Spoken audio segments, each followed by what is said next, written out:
Seorang perwira TNI AL asal Sumatera Utara ditemukan tewas akibat tembakan saat berdinas di Papua. TNI AL menyebut perwira itu tewas bunuh diri, namun keluarga curiga saat menemukan sejumlah kejanggalan berupa luka lebam di sejumlah bagian tubuh jenazah.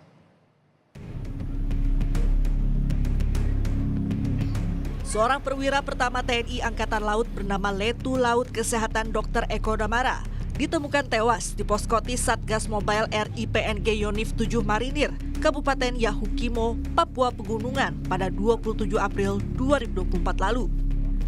Letu Laut Eko Damara mengalami luka tembak di bagian kepala. Letu Eko merupakan personel TNI dari Yonkes 1 Marinir yang diperbantukan ke Papua bersama Satgas Mobile RI PNG Yonif 7 Marinir. Paman Letu Eko Abdul Sattar Sihaan mengaku pihak TNI Angkatan Laut menyebut keponakannya tewas bunuh diri menggunakan senjata api yang ditembakkan ke kepalanya. Namun pihak keluarga tidak percaya Letu Eko bunuh diri, melainkan menduga keponakannya itu tewas dianiaya lalu ditembak hingga tewas. Pasalnya tidak ada hasil otopsi maupun bukti jika keponakannya bunuh diri. Saat jenazah tiba di Langkat pada 29 April lalu, ditemukan luka lebam diduga bekas penganiayaan dan sundutan rokok. Yang kejanggalan kami maksud itu adalah luka lebam yang tidak merata di tubuh. Kemudian ada seperti luka sundutan rokok. Nah, ini kan aneh. Apa mungkin orang bunuh diri ya, melakukan penganiayaan terhadap dirinya sendiri? Ini kan sudah aneh. Jadi setelah melihat itu, ya kami berpikir ini kan kami tidak lanjuti. Makanya kami meminta supaya dilakukan otopsi. Otopsi yang kami minta, tak banyak-banyak. Keluarga meminta agar dilakukan investigasi dan otopsi terhadap jenazah Letu Eko. Beberapa upaya pun sempat dilakukan, baik mengirim surat kepada Presiden Jokowi ataupun Panglima TNI untuk dilakukan otopsi. Namun sampai hari ini belum ada kepastian. Dedi Zulkifli Tarigan, Kompas TV Medan, Sumatera Utara.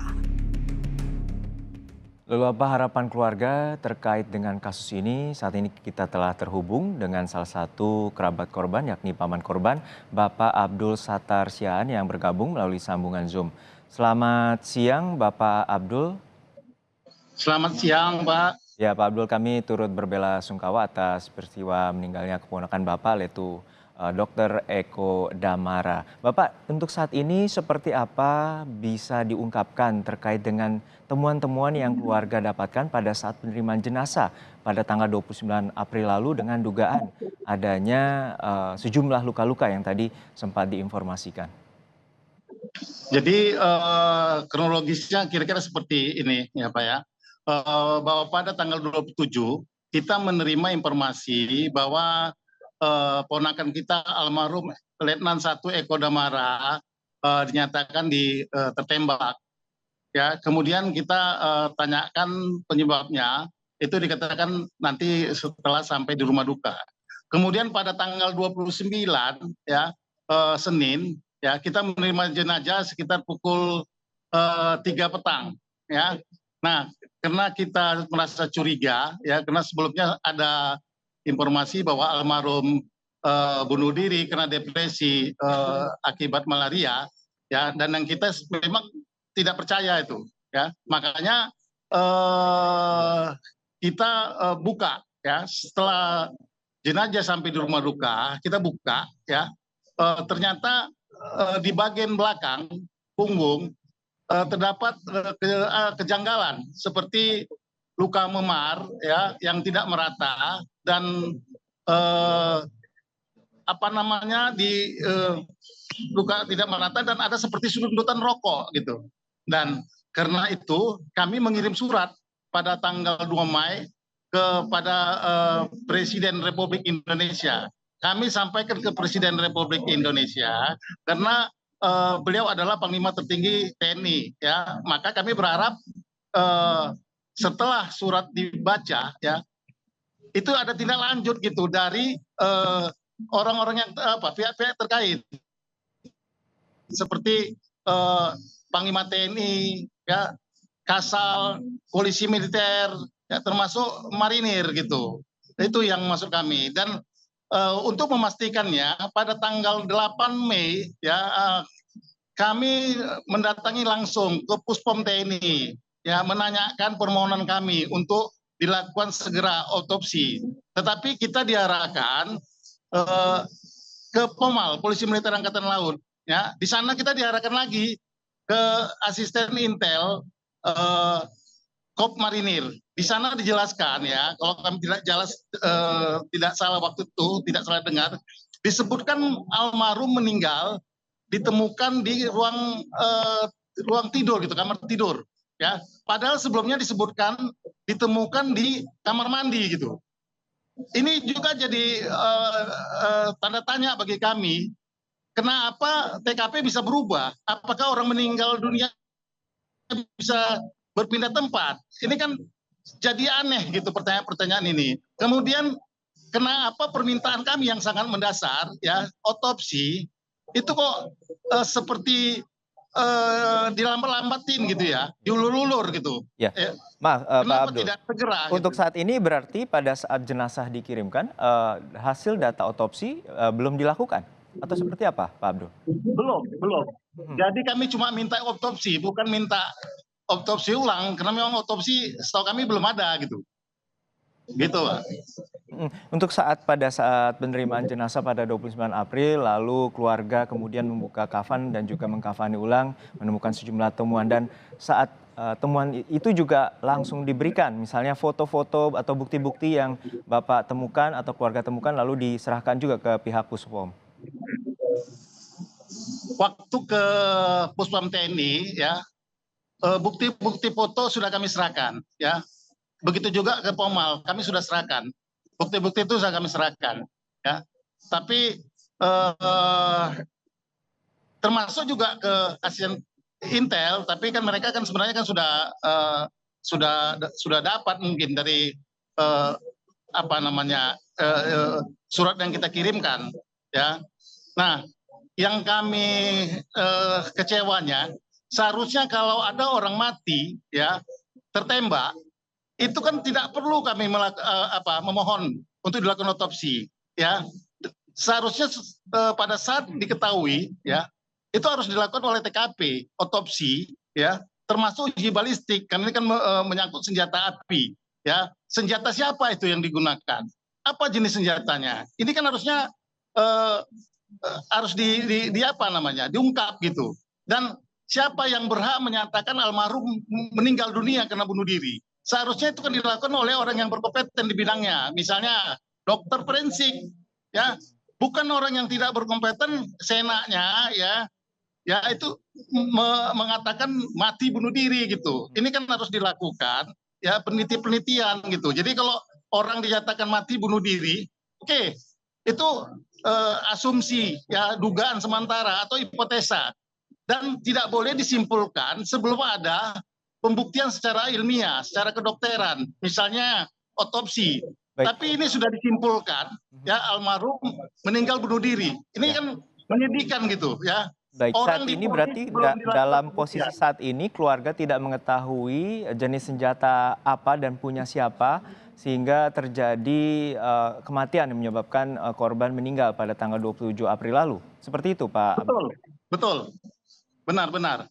Jadi Kita jenis tidak senjatanya dan juga mengetahui milik siapa ini belum diketahui sendiri oleh pihak belum keluarga. diketahui, belum Pak. Jadi karena belum ada informasi, belum ada laporan ya disampaikan ke kami secara tertulis gitu ya, yang resmi gitu ya, itu belum ada. Makanya kami masih tetap ngotot itu supaya dilakukan otopsi ya, walaupun menurut kami karena sampai saat ini sudah lebih dari 2 minggu bahkan menjelang 3 minggu, pembusukan itu mungkin membuat otopsi menjadi makin sulit untuk membuktikan lebam-lebam yang di belakang gitu. Tapi kalau untuk kepala mungkin masih bisa ya, untuk di kepala mungkin masih bisa, peluru siapa, senjata siapa, jenis senjatanya apa, dan ditembak dari jarak berapa meter, mungkin itu masih bisa. Tetapi kalau dugaan penganiayaan yang lebam di punggung belakang, mungkin itu agak sulit kalau menurut kami. Meskipun tadi ada juga dari asisten Intel Komar mengirimkan foto, tapi masih di depannya aja, bagian depan yang memang waktu jenazah kami buka tidak ada masalah. Ya, bagian depan itu tidak ada masalah. Yang justru yang kami curiga ada di belakang gitu, di bagian belakang. Maaf saya Itu potong. dia. Sejauh ini komunikasi dengan, koreksi bila saya salah, dengan atasan korban yaitu Komandan Yonif sendiri seperti apa? Terutama pada saat penyerahan jenazah tentu ada komunikasi pengantaran jenazah secara militer pada saat 29 April lalu? Itu waktu saat jenazah sampai itu dijelaskan oleh Komandan Yonkesnya bahwa almarhum meninggal, katanya menembak diri gitu, ya. Artinya Itu yang masih secara lisan gitu ya Pak ya? Iya, secara lisan. Ya, berita acara secara terima secara tertulis tidak ada. Jadi semua dalam bentuk lisan. Dan yang mengantar itu juga itu kan personil dari Papua hanya satu orang yang dia waktu itu mengatakan tidak tahu gitu penyebabnya. Dia hanya tahu mendengar saja gitu. Baik. Alasannya mereka posnya berjauhan gitu. Oke. Itu yang kami terima. Setelah menerima jenazah korban dan keluarga juga menemukan sejumlah dugaan kejanggalan ya Pak. Lalu seperti apa upaya keluarga, apakah juga mengontak pihak-pihak terkait, teman korban, terutama di kedinasan di Yankes ataupun di Yonif Papua Pegunungan sendiri Pak Abdul? Kita terus berupaya ya, selain mengirimkan surat, mendatangi langsung ya pihak-pihak terkait seperti Puspom TNI, Pomal dan Kop Marinir. Ya, kita juga melakukan komunikasi dengan teman-temannya. Nah, di situ ada chat ya, di mana almarhum sebelum meninggal dunia, sebelum ditemukan meninggal dunia, beliau ada mengatakan tertekan oleh atasannya. Walaupun beliau tidak menyebutkan nama, pangkat dan jabatan atasannya, ya, tapi dia mengatakan tertekan oleh atasannya. Nah, seharusnya ini rekan satu Yonif begitu ya Pak ya? Gimana Pak? Ini rekan di Yankes juga di Papua Pegunungan Pak? Itu teman SMA-nya, dia menyampaikan seperti itu. Dan ada juga rekan seangkatannya, dia mengatakan sekira 2 hari sebelum meninggal, dia dalam keadaan sakit malaria. Itu yang disebutkannya. Nah, kalau benar sakit malaria, ini juga jadi pertanyaan kami, ya. Kenapa orang yang sedang sakit di daerah konflik, ya, bisa memegang senjata? Ini pertanyaan kami sebagai orang awam, ya. Seharusnya jangankan senjata api, sajam saja harusnya dihindarkan gitu. Ya, apalagi sakit malaria. Untuk terakhir sempat berkomunikasi pada tanggal berapa dengan korban, Pak Abdul? Itu 2 hari sebelum almarhum meninggal. Artinya tidak ada tanda-tanda tertentu atau khusus terkait dengan depresi yang dimaksudkan sebelumnya? Tidak, dia cuma menyatakan bahwa dia punya masalah di lokasi. Baik. Tetapi tidak menyampaikan masalahnya, gitu. Oke, terakhir harapan dari pihak keluarga seperti apa untuk saat ini? Kami dari keluarga ya minta ini diusut secara tuntas karena kami merasa ada kecurigaan gitu ya. Almarhum ini bukan bunuh diri, tetapi kalau seandainya pun nanti bisa dibuktikan ya berarti kami juga minta ya masalah-masalah yang terkait ya, berarti ada tekanan gitu ya. Baik. Ya, sesuai dengan KUHP, mereka yang memicu orang lain bunuh diri itu juga bisa dipidana. Ya, hukumannya paling tinggi bisa 4 tahun penjara. Ya, itu. Tapi sampai sekarang mohon maaf, kami masih yakin bahwa almarhum bukan bunuh diri. Baik. Karena ada lebam-lebam itu yang sampai sekarang belum diautopsi, belum dibuktikan. Karena tak mungkin orang bunuh diri melukai dirinya sendiri. Itu menurut kami. Baik, kami turut prihatin atas peristiwa meninggalnya Letu Laut Kesehatan Dr. Eko Damara, dan juga kami harapkan proses yang diharapkan oleh pihak keluarga untuk meminta otopsi ataupun juga rekaman medik terkait dengan dugaan kematian korban diberikan kepada pihak keluarga. Terima kasih sekali lagi Bapak Abdul Sattar Siaan telah berbagi informasi bersama kami di Terima Kompas kasih, Siang. Pak. Terima kasih.